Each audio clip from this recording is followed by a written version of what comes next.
Hey everybody, David Wills with ProteoEXP.com here with our weekly video.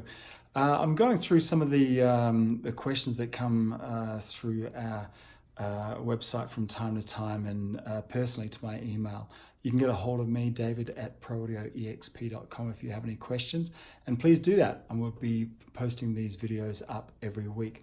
So today is going to be about trim versus gain.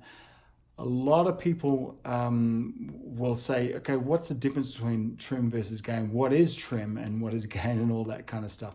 Well, here's where it gets a little bit tricky because the two can kind of be used interchangeably.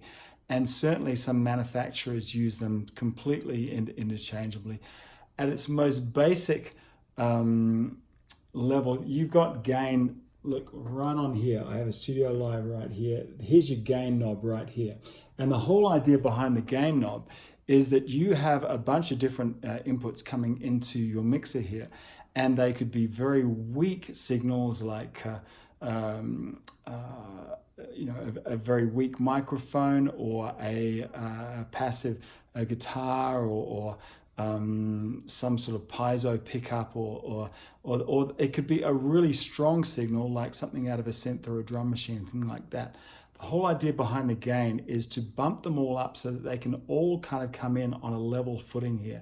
And it's all done underneath a gain knob right there. And the whole idea is you've done this before. When you're setting up levels, just bring it up as high as you can before clipping. And in the digital world, you have 0 dB full scale, so you want to be down from that, maybe 12 dB or something like that. So what are the two different, why do we use two different things? Well, it'll depend on what piece of equipment you have. Some will be called trim, some will be called gain. If you're bumping up the signal, then it's all basically doing the same thing.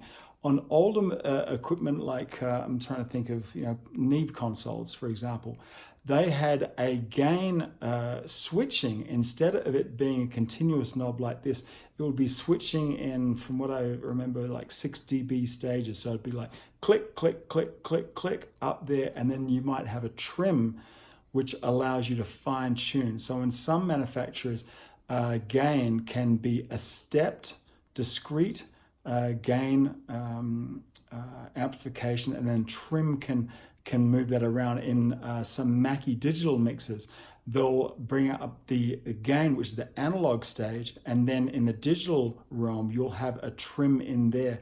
In other ones, trim can just be the attenuation and the gain can be the amplification. So it really comes down to your particular piece of equipment and what it says on the front panel. And if it just says gain and there's no other settings, that's it. Just bring it up as hot as you can and without clipping. So that's about it. I will see you next week. If there's any other questions, and if I've missed anything, you can argue all about it down in the comments below. But great to hear from you guys. I'll see you next Monday. Cheers for now.